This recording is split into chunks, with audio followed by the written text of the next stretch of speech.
Okay, so here we've got the two prosecuting lawyers from New Jersey State. In the bits of trial day 2 and 3, they were actually really polite women, just really easygoing, especially when I felt the judge he seemed really fair and nice. He's really polite, but there was a lot that the defense, I feel, got to say. This is the main defense lawyer, and he's assisted by her, I presume, because he seems a lot stronger. He's quite a smug guy, and this is Christopher. So this is day 1 that we're going to watch together. Let's see just where it's at.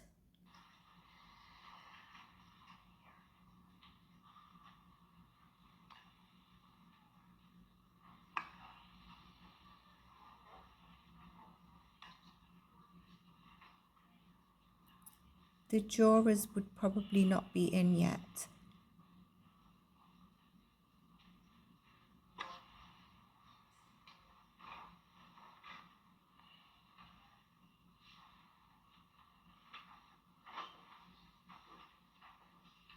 Doesn't look like he's feeling too good. All right, Officer Bennett, 10:06 a.m. He has a jury come out, please. Jury out.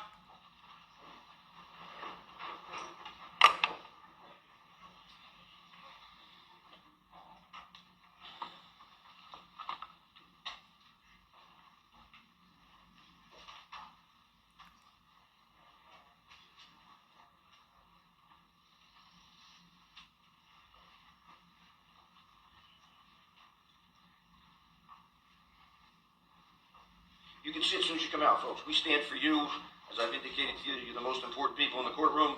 The most important goal, of course, is a fair trial, but you're the most important people. We can't do this without you. So that would be the jurors.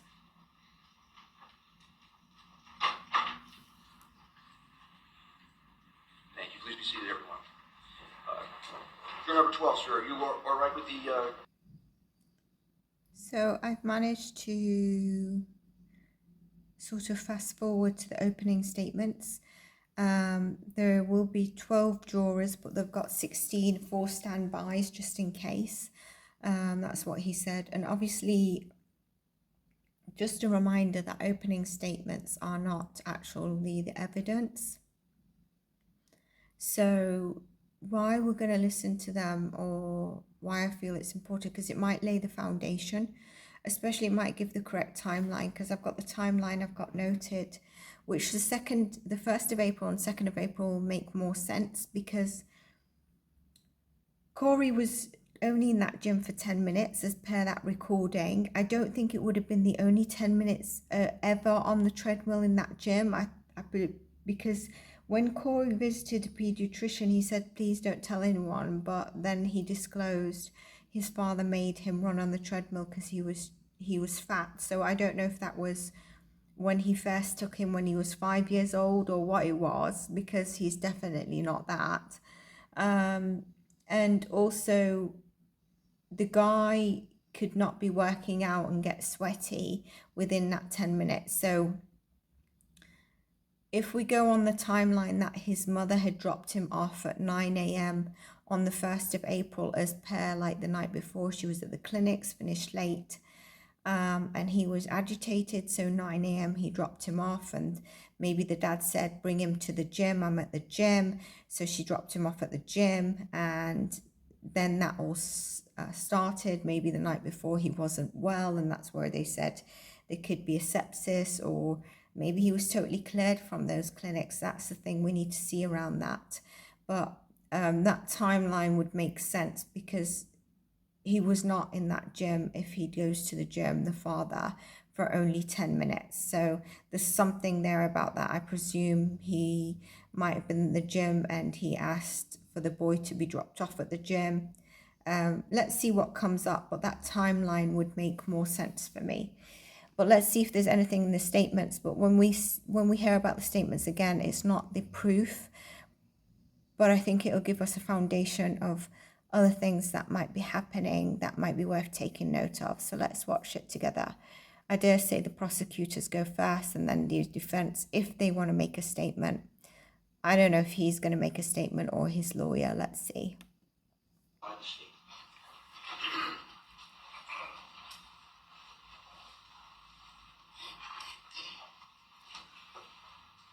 Ms. Rowe.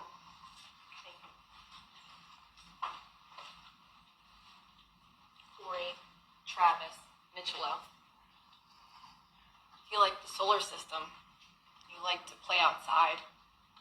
His mom describes him as silly and happy. He does look a lot more sad Corey than was 6 second and third on day April trial. 2nd, 2021, when his father murdered him. His father is this defendant, Christophergregor. This case is about Corey and how Corey became the ultimate victim of this defendant's punishment and abuse. During the course of the trial, you're going to hear from a number of witnesses and see a lot of evidence. You'll learn that on May 1st of 2014, Corey was born to Brianna MICCIOLO when she was just 17 years old. This defendant didn't come into Corey's life, and neither did the Gregors until Corey was 4 or 5. So there it is. She was a young mum, okay, and it seems like he did live with her. So what can we take with that? Well, he was alive until 5, regardless of her being a young mum, but I still think that the grandmother or the mother really played a big part in supporting her or something. So let's see where she was living as well. Let's see what comes up of that, if the card reading was right, what I'm picking up on. Back in March of 2021, Corey's parents hadn't been together, but they shared custody. Corey lived with the defendant, and his mom had visitation. On March 20th of 2021, Corey's mom picked him up for a visit. They went to Pennsylvania, and they saw their family. They were supposed to be back at about 3 or 4 o'clock. They were in Pennsylvania, there was traffic, and they were running late. Corey's mom told the defendant that. But Brianna's lateness, you'll hear, was pissing him off. He told Brianna to drop Corey off at the apartment complex's gym and meet him there. So she did. Corey and the defendant went into the gym. So that means, yes, obviously he was in the gym, and basically what I mentioned, I think he was dropped off at the gym, so we get that, but it's saying March, so that's where we need to pick up on to see where April is brought in at some stage, maybe later in the trial. In trial day 3, I have the timeline, and it did definitely say around something about April as well, so we'll go through that. Let's continue to listen.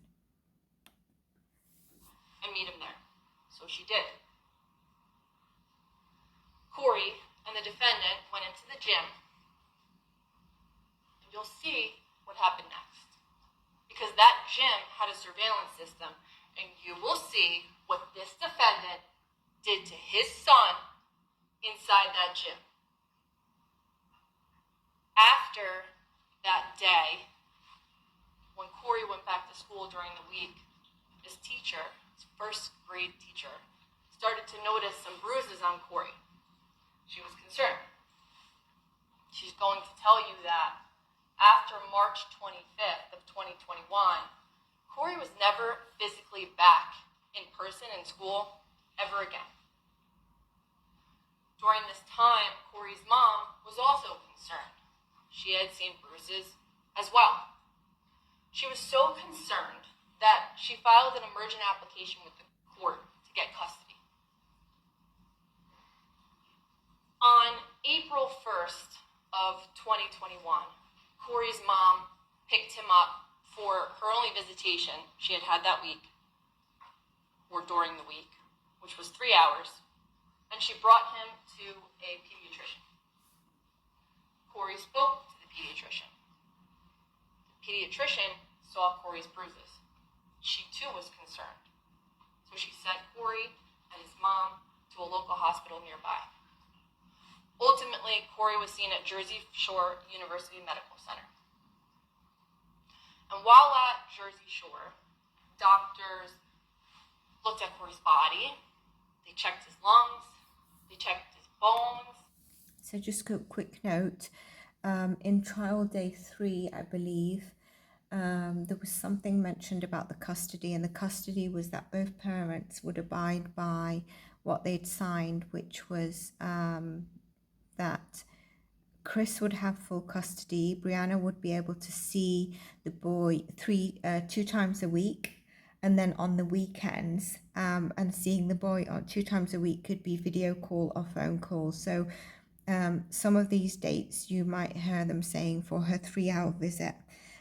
Basically, he was also often needed to be returned on the weekend by 3 p.m. So that day where she was in Pennsylvania, she was supposed to return him by 2 and 3, and she returned him at 4. And on day trial 3, Chris had messaged her saying, "I don't care, you're gonna 2 hours of your time on the next visit will be deducted from you." So I just wanted to add that in, just so you know what their custody agreement is. She also lives in New Jersey, and he lives in a different area. I think it's about,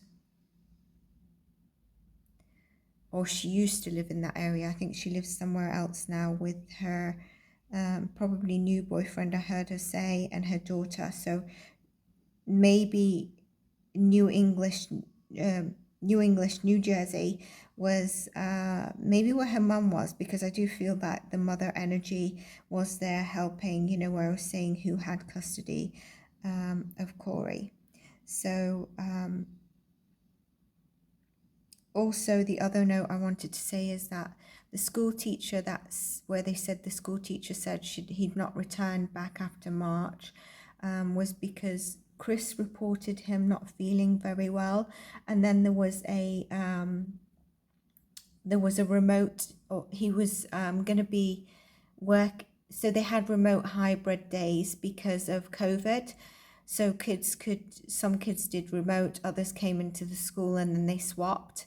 And the parent can say that I want it remote, so that's what he had it. And then he said from April the kid will be on holiday, so that's what they mean in terms of Corey not returning until after April, just to clarify that for you. Let's continue.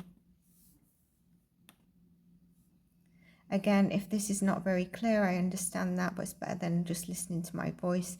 You can always go to Law and Crime and watch the statements there, but it's good for us to have a chat about it. Well, they checked his labs, and shortly after 1 o'clock in the morning, or around there, Corey was discharged. He was medically cleared for release because there was nothing wrong with Corey's lungs. There was nothing wrong with Corey's bones, and his labs were normal. Corey was fine except for his bruises. so this is March. Now, Corey's mom tried to bring Corey back to the defendant. Her visitation was over, and while they were at the doctor earlier, she learned that her application for custody had been denied in that regard, but that a child abuse examination had been ordered within 7 days by a specialist. And so, in trying to keep with the visitation schedule, she contacted the defendant and tried to bring Corey back. But he didn't answer. And so, since it's after 1 o'clock in the morning, Corey's mom and Corey go back to her house in Englishtown. And the two of them get home, everyone's asleep, they go in the basement, and they go to bed. That's where her room is. Corey wakes up in the morning. He has his breakfast. His mom dresses him in clean clothes. And he's with his mom the whole time. And she drives him back to the defendant's apartment in Barnegat. Corey and his mom sat in the car in the parking lot, and they said goodbye for what would be the very last time. Corey was walking. Corey was talking. Corey was fine, except for his bruises. By 9:03 a.m., Corey was back inside the defendant's apartment. You'll hear that the defendant wasn't happy. But he told people, Corey's okay, Corey's all right. Except by 3:48 p.m., this defendant carried Corey's nearly limp body into Southern Ocean Medical Center. He reported that Corey was sleepy and had This is thrown the up. 2nd of April. I can see a tear in his Corey was eye. admitted quickly. He was brought to room 6 in the emergency department. Corey coded. He was intubated. He coded again. He lost his pulse. And by 5:03 p.m., Corey was pronounced dead. This defendant, shortly after, walked out of the hospital, got into his car, and he left. Left the hospital, and he left Corey. You're going to hear from witnesses in this case that will tell you that defendant was found in Tennessee on April 4th. That's where it comes from. That Now, he left. a forensic pathologist that reviewed Corey's autopsy and his medical records is going to testify. He's a doctor. And he will tell you that Corey was a once healthy 6-year-old boy that died from blunt force trauma. He will describe for you the contusions on Corey's body all over, different stages of healing. He will tell you that the inflammatory response throughout Corey's body was acute. He's going to describe that Corey's heart and liver were both lacerated. Now, what you won't hear is that Corey was... So let's just take a note of that. What can the defense bring forward on that? A heart and liver laceration can be caused by trying to revive a person that is dying. So that is going to be something they're going to have to prove. It wasn't via the medical attention he was receiving to try and revive him. And so if it was via the medical attention, then what was the actual cause of death? Was it the bruising? So we need to see in terms of the medical treatment what gets said. And also I'm ideally looking out for, after all these medical treatments, if there was a forensic review or what we just saw in the cards, if it was not if it was just a closed case, if there wasn't a case and then it was just reopened, something around that of a review, because but it's worth taking point of what they've just said about heart and liver laceration, how maybe the defense, as we watch the trial, says it was from medical team. struck with a bat, stomped on by the defendant. You're not going to hear that. Because the only people there in that apartment Let's rewind that. were the I think defendant, that was important. and he's with his mom the whole time. And she drives him back to the defendant's apartment in Barnegat. Corey and his mom sat in the car in the parking lot, and they said goodbye for what would be the very last time. Corey was walking. Corey was talking. Corey was fine, except for his bruises. By 9:03 a.m., Corey was back inside the defendant's hear that the defendant wasn't happy. But he told people, Corey's okay, Corey's all right. Except by 3:48 p.m., this defendant carried Corey's nearly limp body into Southern Ocean Medical Center. He reported that Corey was sleepy and had thrown up. Corey was admitted quickly. He was brought to room 6 in the emergency department. Corey coded. He was intubated. He coded again. He lost his pulse. And by 5:03 p.m., Corey was pronounced dead. This defendant, shortly after, walked out of the hospital, got to his car, and he left. Left the hospital, and he left Corey. You're going to hear from witnesses in this case that will tell you that defendant was found in Tennessee on April 4th. Now, a forensic pathologist that reviewed Corey's autopsy and his medical records is going to testify. He's a doctor. And he will tell you that Corey was a once healthy 6-year-old boy that died from blunt force trauma. He will describe for you the contusions on Corey's body all over, different stages of healing. He will tell you that the inflammatory response throughout Corey's body was acute. He's going to describe that Corey's heart and liver were both lacerated. Now, what you won't hear is that Corey was struck with a bat, stomped on by the defendant. You're not going to hear that. Because the only people there in that apartment... So that is, she's going to say the only people that were there in the apartment is him and Corey, which we heard, as I said, that was really important. It seems like it's suspected abuse. Seeing as it's only him and Corey, this is not proven evidence. I'm talking about court. I don't doubt that there's been abuse, but whether it's a bat and so on, like she said, we don't know, right? So we have to be careful on that.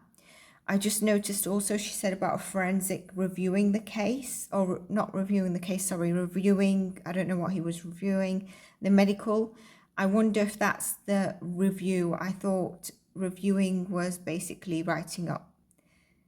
He was the forensics that did the autopsy, or the forensics pronouncing Corey unalive, but this might be where what I was getting psychically and in the cards, that it was a close thing after his unaliving or his passing away, and then a review or something opened for it to be a case. So maybe that's what we see with what she just stated. Let's continue. Were the defendant and Corey. But what you will hear is that the only people that were in that apartment were the defendant and Corey. And that the serious bodily injury that Corey sustained while with the defendant, and only the defendant, were so catastrophic that they ended his life. Now, there are 2 charges in this case. The first, endangering the welfare of a child, and the second, murder. The state must prove both beyond a reasonable doubt. That means you're firmly convinced, and that's a burden the state embraces. That first count, endangering the welfare of a child, is for what this defendant did to Corey in the gym on May 20th, 2021. And that second count is for what this defendant did to Corey on April 2nd, 2021. That's the murder. Just something. I think she means to say March. I hear it as May. So that might just be a slip of the tongue. Let's say if she says March next time. As you can see, we've got 2 dates. March is the treadmill day, but in trial 3, it said the treadmill day is the 2nd of April. But either way, I think we're talking a long-term abuse. The only thing here is, like I said, in terms of where it comes up about sepsis and maybe being advised for Corey not to be taken by the clinic if the mother was advised he had sepsis. So let's see how we continue to go on. But I wonder if that's a slip of the tongue. Well, Corey wasn't alive for May. He was 1 month short of his birthday, bless him. 1st of May is his birthday. In order to prove a murder, the state has to demonstrate that a defendant acted purposely or knowingly. But rarely is there a person that can come into court and tell you what someone was thinking when they engaged in a particular act. So how do we prove that to you? We have to look at all the things the defendant was doing before, during, and after those crimes. Now, an expert in digital forensics will testify, and he'll tell you that he examined the defendant's cell phone. And from the defendant's cell phone, he was able to learn that throughout the day on April 2nd, 2021, the defendant was texting with a female associate, making plans for that night. On that same date, 3 hours before Corey died, he took a selfie with Corey on the couch. He also ordered McDonald's during that afternoon, and he did a search on his phone for loss of consciousness, sleepy, and nauseous. You're going to have information before you, and I'd ask you to consider it, about what this defendant was doing all day, at home, at the hospital, after he left. What he was saying to the people at the hospital, to Corey's mom, and everyone else. His texts, his phone calls, his web searches, his selfie, even his garbage. I'm going to ask that you pay attention to all of that. And when you do that, please pay attention to what's happening to Corey that day, that afternoon. On April 2nd, 2021, when Corey was brought back to his father, he vomited, he defecated in his pants, and his body was slowly shutting down. Consider what the defendant's doing while you consider what's happening to Corey. There were a lot of people in Corey's life, and you'll hear about some of them. Some might be positive, and some might not. But don't let that derail you. You all came here to serve as jurors in this case with everything that you need. And those are your life experiences and your common sense. Use it. Corey was alive and well at 9 a.m. when he was with his mom, and he was gone by 5:03 p.m. after only being with his father, this defendant. The state submits that after you've heard and seen all of the evidence in this case, you will be firmly convinced that this defendant is guilty of abuse and murder. Because healthy 6-year-olds don't just die during the course of a business day, and neither did Corey MICCIOLO. Thank you. Okay, so it's the defense.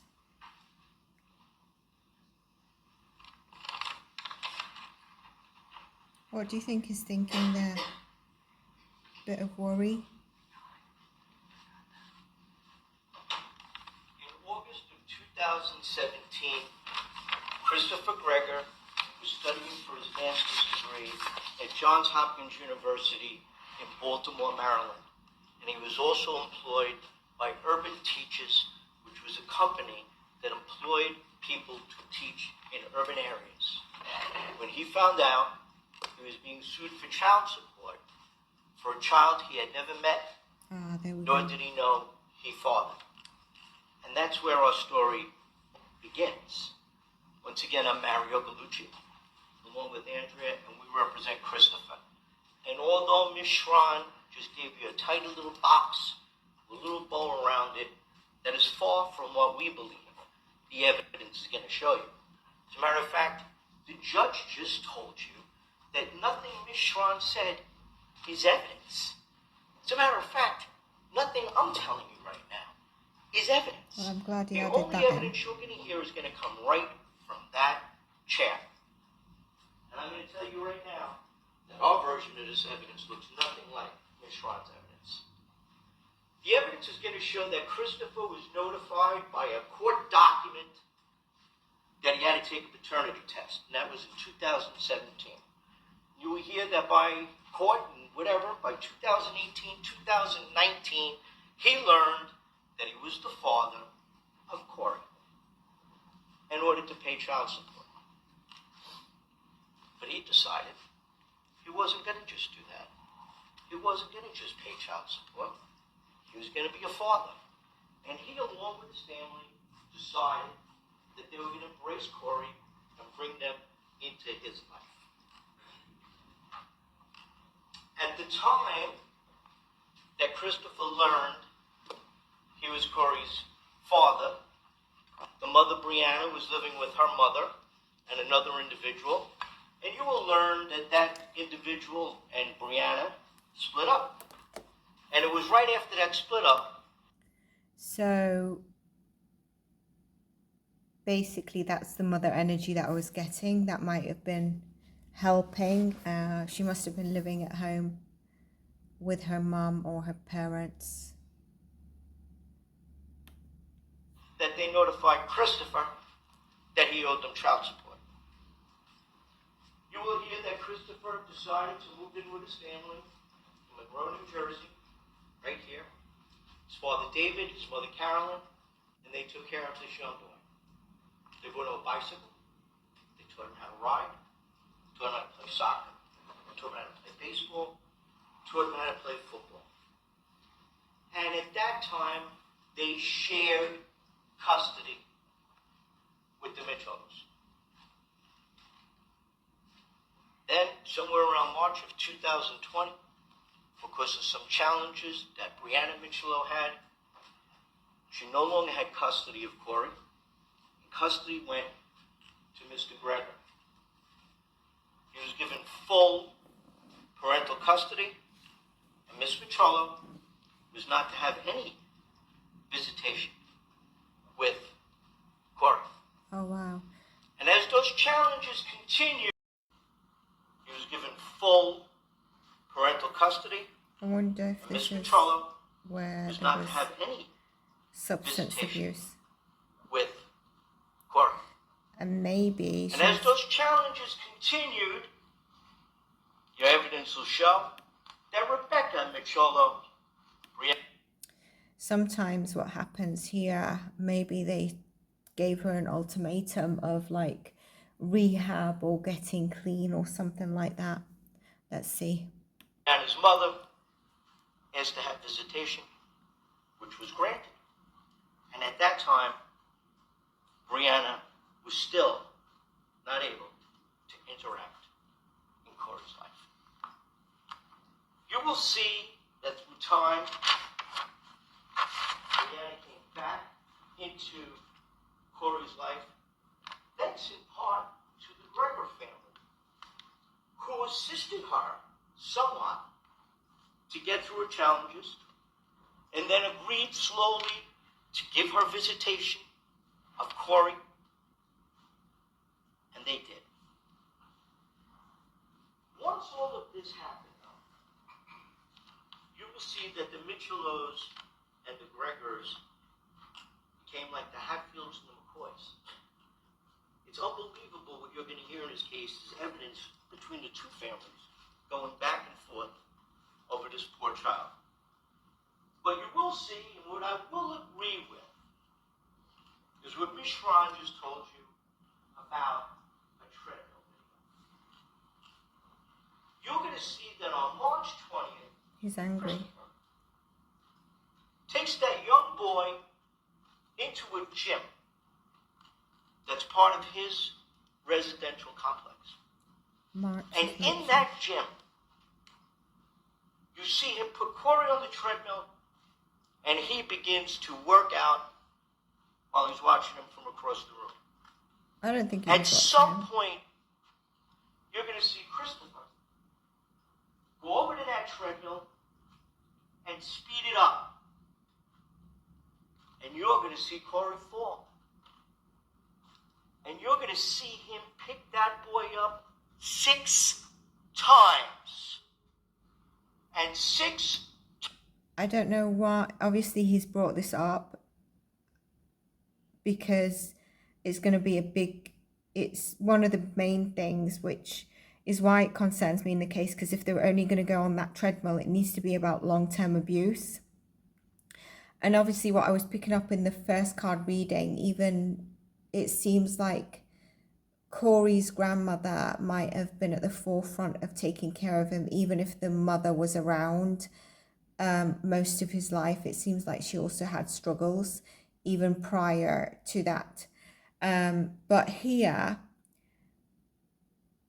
I think he's trying to lay the foundation of the treadmill so that we don't get a shock. But it's not serving. And secondly, he's just lied. And this is why I'd never take statements as evidence. And it's the witnesses, what they say, not the hearsay. Because go back to that treadmill if you need to, but I clearly remember he only picked Corey up once when Corey was kind of limp, and he put him on the treadmill, and that was the time when he had his teeth on his head. The rest of the times, bless Corey's soul, because he probably knew he couldn't fail or give up, and the treadmill was going up speed. I don't even know if I remember if I saw the treadmill was on incline a little bit. I can't remember. But he never picked Corey up 6 times. Corey fell and kept trying to jump on the treadmill alone. He only picked Corey up 1 time. I remember this so clearly because the boy's not even my kid or related, but it haunts me. And if I was in that gym, even though he's bigger than me, I would have probably stood up to him. Even if it got myself in danger. But like, honestly, that's just a lie. So that's what I'm saying around that. Times. Put him back on the treadmill. Oh, wow. He loves And I'm him. going to tell you right now, you're not going to like him. And I don't care if you like him. When you see that video, you're going to be horrified. You're going to be mortified. Yeah. But I'm telling you right now that the evidence you're going to see of Corey's death had absolutely nothing to do with that treadmill. As a matter of fact, the treadmill incident was on March 20th. And between March 20th and April 2nd, Corey spent a significant amount of time with Brianna, spent a significant amount of time with Christopher, and actually tried out for a flag football team here in Ocean County, and did so well in the tryout that the coach actually had discussions with Christopher to raise him up a level. You will hear that Brianna became suspicious of some bruises. Bruises to his chest, bruises to his arms, and I submit to you. So when the medical examiner on day 3 was talking about the bruises, Christo had said it was from them playing football. Prior to this, Brianna, maybe it was the March incident or just before, she'd noticed that Corey had and I'm going to probably attach pictures that I got in the next part, because unless I do it in this part, but if not, in the next part. And he had, like, his lip there was an injury to his lip, whether it was cut or bruised from that football practice. So the pediatrician didn't feel like the amount of bruising could actually come from just football practicing. Those bruises did occur from treadmill. They occurred from football. They occurred from boys being boys. You'll hear testimony that on a regular basis, Christopher would take him to a field across the street and play football with him like any other dad, that he practiced with him for this tryout. You hear testimony that Christopher himself was actually an athlete who competed in football. when she sees the bruises, Ms. MICCIOLO, that she makes an emergency application to the court to regain the full custody, by the way, which she never, ever had gotten back from March of 2020. And that application was denied. So, she goes to DCP&P. They start That's the investigation. welfare. They tell her, take it to the pediatrician. And she chooses IV Pediatrics. She goes to IV Pediatrics, and they do an exam. They don't really find too much wrong with him, except he has bruises. They do blood work. They do tests. Healthy. Just like Michelle told you. Healthy. But they recommended to her that she follow up and that they would want to take her to Jersey Shore Medical Center to follow up on a child abuse allegation from the treadmill. You will see that Corey disclosed to the doctor at Ivy that my dad made me run on the treadmill, that I fell on the treadmill, and I also fell playing football. Made me run You will because I hear was that too she fat. went against the advice of Ivy Pediatrics and left. And she took him to another hospital, Community Health Center, I believe it's called. And at that hospital, they did another evaluation. And during that evaluation, Corey was healthy, had a few bruises, but still suspected child abuse. We recommend to you that we take Corey to Jersey Shore Medical Center. What does Brianna do? She leaves the hospital against medical advice. She leaves. She does at some point now take him by herself to Jersey Shore Medical Center, where he undergoes an evaluation. And you're going to hear that when he was at Jersey Shore Medical Center, they found that he had a possibility of something called sepsis. Okay, so this is where Which sepsis you'll comes in. understand from a doctor. I'm not a doctor, I'm a lawyer. But doctors are going to testify here. And you're going to understand that sepsis is your body's reaction to an infection. And it's a rapid response to that infection. And that rapid response you're going to hear from doctors will tell you can show a child is loopy, disoriented, nauseous. And Jersey Shore Medical Center told her, Brianna, leave the child here. And she did not. She took Corey home, signed papers against medical advice. She took him home. So we'll be able to see in the trial, but I wonder if that's that decision that I saw in the cards that could have impacted, whether it's either him the next day not having to face the father, or that decision could have led to further investigation on him, or even making him in a bit more stable condition by finding also other medical issues. So we saw that in the cards where I said there was a decision that has made an impact. This is also where it's not clear that somewhere else there's a timeline by I'm taking you through the trial, because social media, even the crime channels, everyone's doing their own thing, whereas going through the trials, I'm bringing you what is stated in the trial. In the next part, I'm going to go through a timeline that I need to see where my notes are, where I got this timeline from, whether it was from trial day 3 or whether it was from one of these crime, but not the law and crime that do the trials channels. I need to see my notes because I haven't really watched any other crime channel.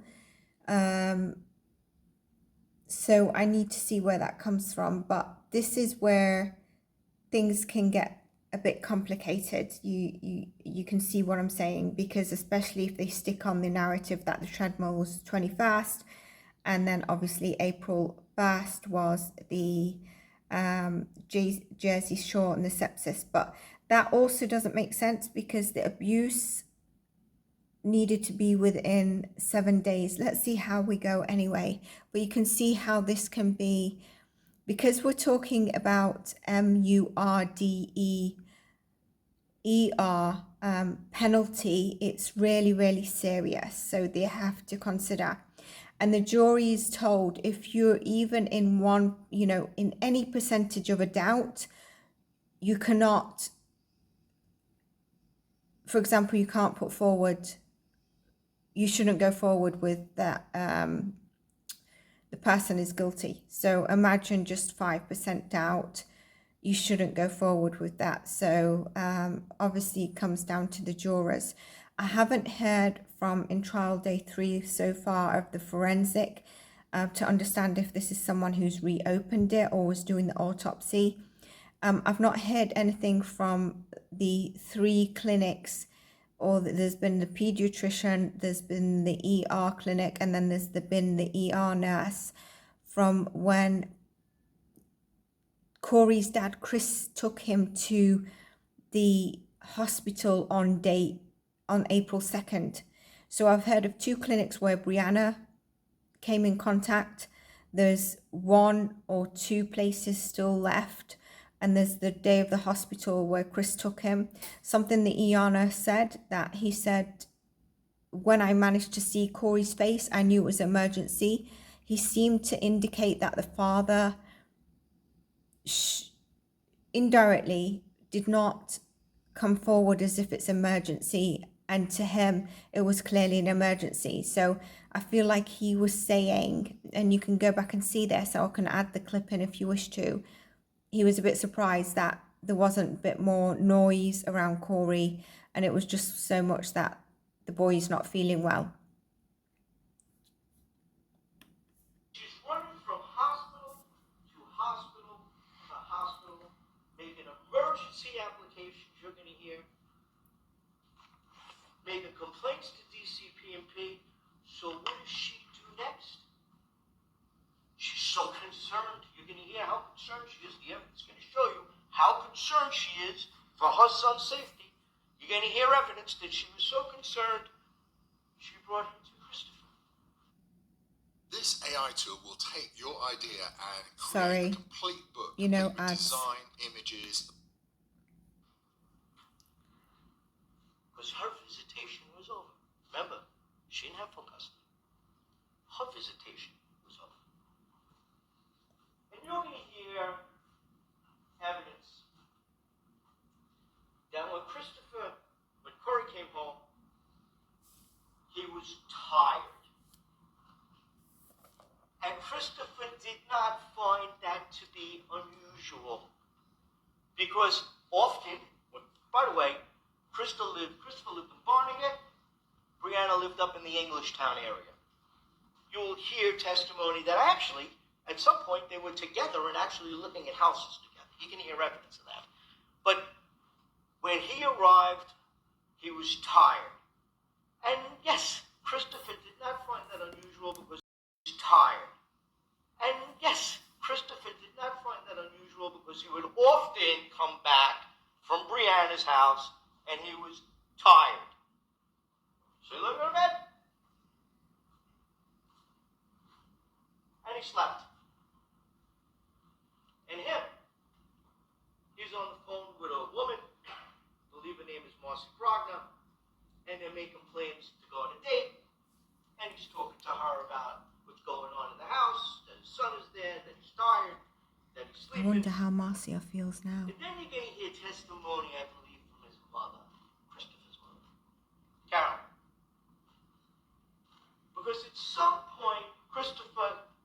concerned because Corey's now been sleeping for a long time. So he calls his mom. Mom, I'm concerned. Corey has been sleeping quite some time now. And his mother just said to him, it happens every single time he comes back from their house. Let the kid sleep. So let him sleep. Then he ordered Grubhub. He ordered a Happy Meal, assuming that at some point Corey would awaken. And he did. He woke. Said he wasn't feeling well. He had some milk. And he went back to bed on the couch.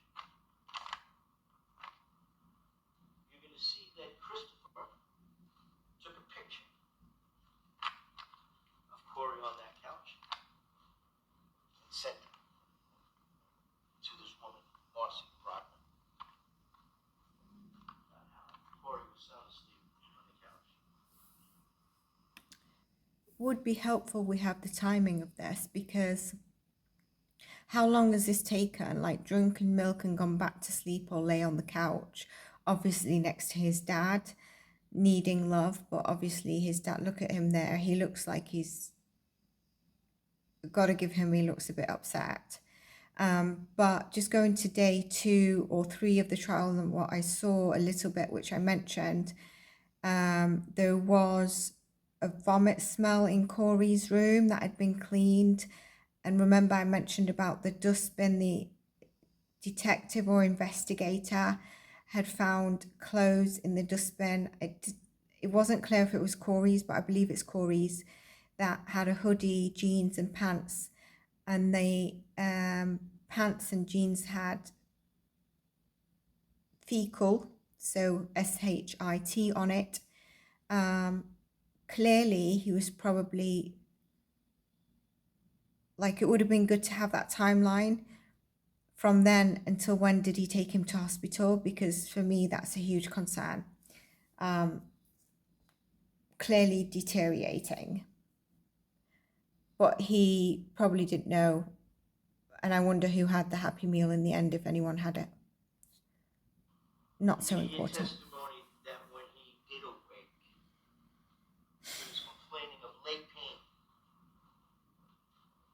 Serious enough that Christopher was concerned, began to throw up, and he had testimony that he was loopy. You're going to hear testimony that he looked like he was drunk. And you're going to see Christopher driving to Southern Ocean Medical Center. And you're going to see him pull up to the emergency department. And you're going to see him carry that little boy into a hospital. And you're going to see him standing there holding that child in his arms, which seems like hours, before anybody comes to help him. And they do. And they come and they help him, and they take Christopher away, Corey away. And they start to do some testing. His voice keeps going low, and you can see tears here. But again, it doesn't mean he's not had hands in. It did seem ages that he was stood there, but he wasn't making any noise. But it's an ER place, and they were quiet, so I don't understand why no one attended really fast. But they couldn't see, obviously, Corey until the ER nurse saw Corey's face. But this and the time of the autopsy on day 3, where they were talking about taking his heart out and testing, is really where I've seen tears that are probably tears, real tears. And then they decide they need to do a CAT scan. And while during the CAT scan, Corey seizes, goes into cardiac arrest. Life-saving techniques are now used to try to revive him. He dies. And it sucks. This is a kid.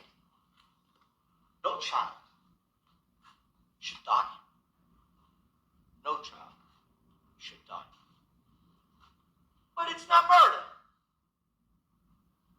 And you're going to hear testimony from doctors, experts. You're going to hear testimony from Dr. Larkin, who, by the way, Dr. Larkin has no skin in the game. This is a doctor that comes to the hospital. He's from the Office of the Chief Medical Examiner here in Ocean County. He has no idea what the relationship is between Christopher and Brianna and Christopher and Rebecca. He's got no clue. He just evaluates the child by science. This is such an unfortunate and case. medicine. Dr. Larkin found that Corey's blood results from Southern Ocean showed incredibly high white blood count, high glucose, and high lactic acid, and said that's all indicative of sepsis caused by an infection. See, this is where there's an issue.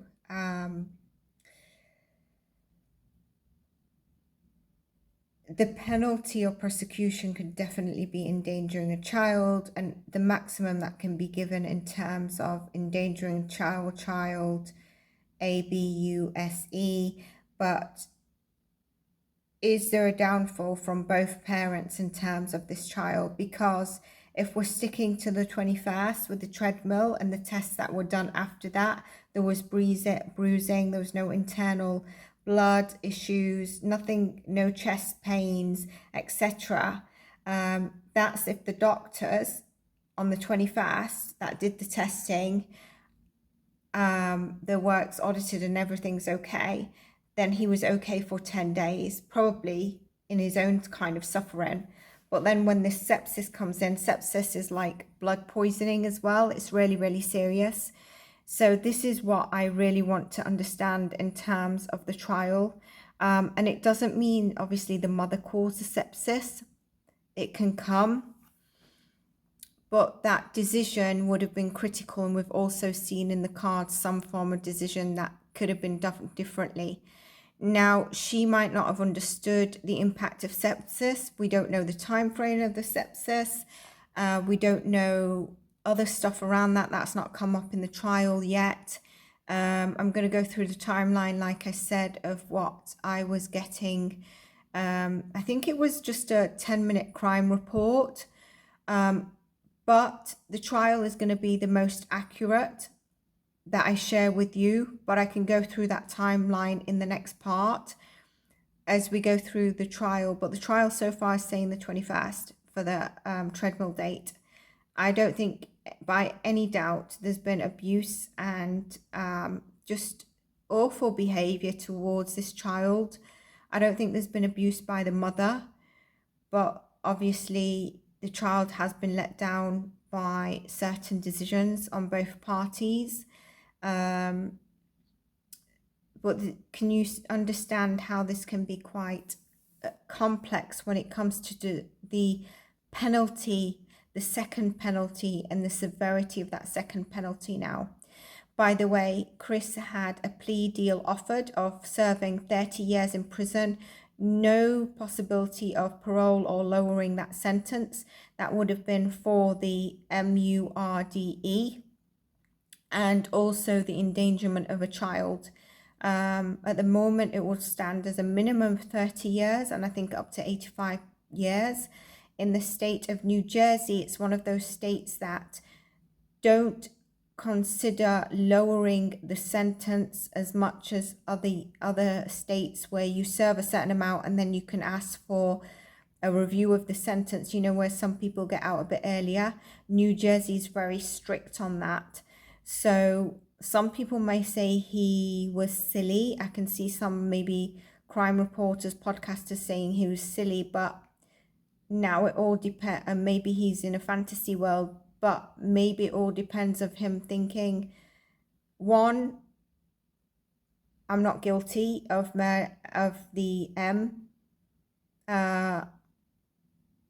unless he understands like long term it can lead to that. But then when sepsis comes in, how can it also, the proof around that's really important. And secondly, serving 30 years means what, you're out at 60. Is it worth trying to take it through a case and the lawyer defends you, because you might get less or you might come out somehow better? Some people would take that, because 30 years in prison, you become part of an establishment. It's very difficult at 60 years to come out into the world and live life, and what do you have at that stage? So I think in that same crime report where I took the timeline, that notes to try and buffer against my notes in the trial and understand why this is all over the place, I think that person felt like they were stupid not to take this. I think it's a psychologist in criminology, but I honestly understand why he might take that risk, especially with New Jersey having this sort of state law, which I'm aware of. They won't lower after a certain amount of time. The percentage of the likability of lowering that is very low in New Jersey. Let's continue. The same sepsis that Jersey Shore Medical Center told Brianna MICCIOLO, do not take this child from the hospital. He possibly has sepsis. So We it wasn't need to evaluate diagnosed, him. it's possible. Chief medical examiner here in Ocean County, his evaluation. You're going to hear evidence. Sepsis, infection, not murder.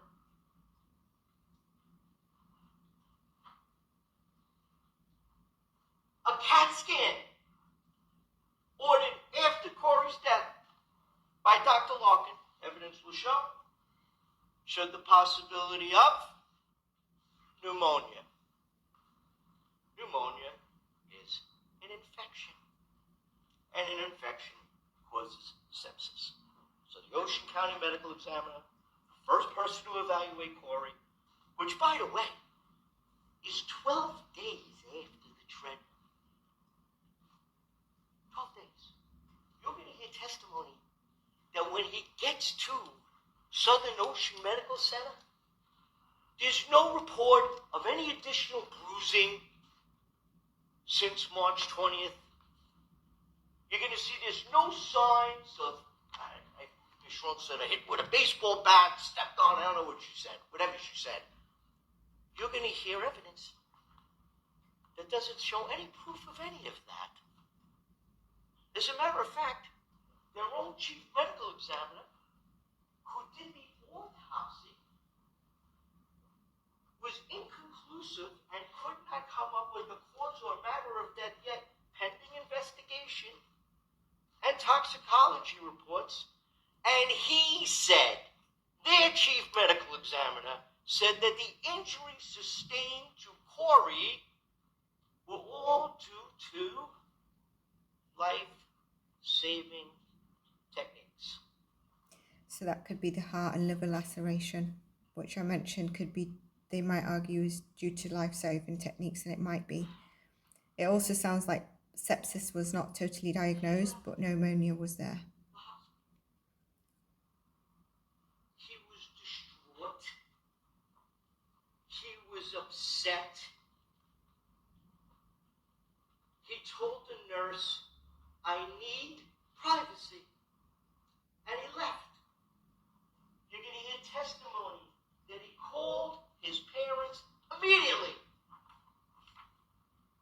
Said Corey passed. Dave, and Carolyn, you will hear, went immediately to the hospital and called the Stafford Police Department to tell them their grandson had just died in the hospital. You need to do an investigation here. They reported it.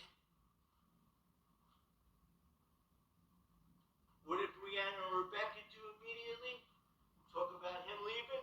Rebecca and Brianna immediately turned to social media where they talked that man, posting a picture the same day of him in a prison outfit behind bars, wishing him death. They formed a chat group on Facebook dedicated to Corey. But evidence is going to show it really wasn't dedicated to Corey. It was dedicated into harassing the Gregor family. So much so, you're going to hear testimony that both Brianna and Rebecca were arrested in Monroe, New Jersey, and pled guilty for harassing Dave and Carolyn Gregor by protesting in front of their house, putting up posters on telephones. Yeah, objection.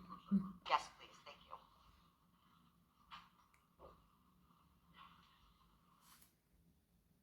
So they've gone to the sidebar where they've said objection. I thought there would be an objection here. So the judge is saying, so you should strike that part from your recollection. Strike it because there's no proof. She's going to move on. I appreciate your time and attention. So you're going to hear testimony that it was as a result of threats made to the Gregor family that Christopher stayed away. He was afraid to come back to New Jersey. But when contacted by his family that he was wanted for questioning, you will see GPS that shows him actually heading back to New Jersey to speak with the police. He is stopped, and I believe it's Alcoa, Tennessee. Not because they were looking for him. They were looking for his car. He was free to leave. They took his car because they had a search warrant. And they searched his car. They found a cell phone, maybe some other things. And then That's interesting because one of the things I forgot to ask Carr was, do any of the parents have any previous convictions or history of anything on record, whether it's domestic A or anything like that? Interesting.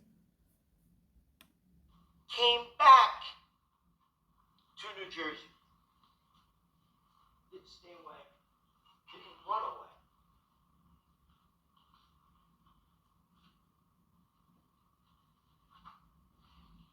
You're going to hear testimony from two, maybe three experts. You're going to hear testimony from Dr. Andrew, who's a forensic pathologist, I believe, from New Hampshire. I believe they're going to call him as an expert. You're going to hear from our expert, Dr. Michael Bottom, who's here in New York, and they both completely disagree on the result of Corey's death.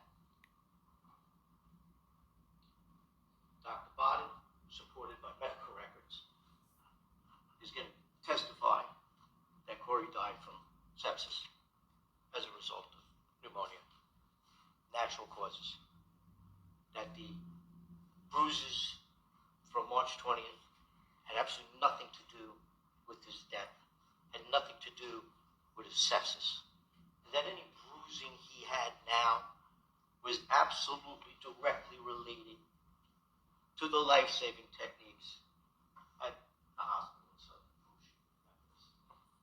Now I get to that point where I want you to remember that you guys were chosen by all of us out of hundreds of people. Hundreds of people. Hi everyone. So it basically came to the end. He's saying you're going to hear from the people and the jury. You need to take account for what you'll hear. So on the next part, I might go through the timeline that I've got noted. I actually checked. It's actually from the trial day 3, I believe, and it's a bit different to 21st of March. It talks about April, and it talks about the movement from the different medical centers, but still the sepsis has not been brought up. So let's see where we go with the next part. If you enjoyed this, let me know. Obviously, you can always click on Law and Crime to watch the statements in full, and I'll see you in the next one. Take care and bye for now.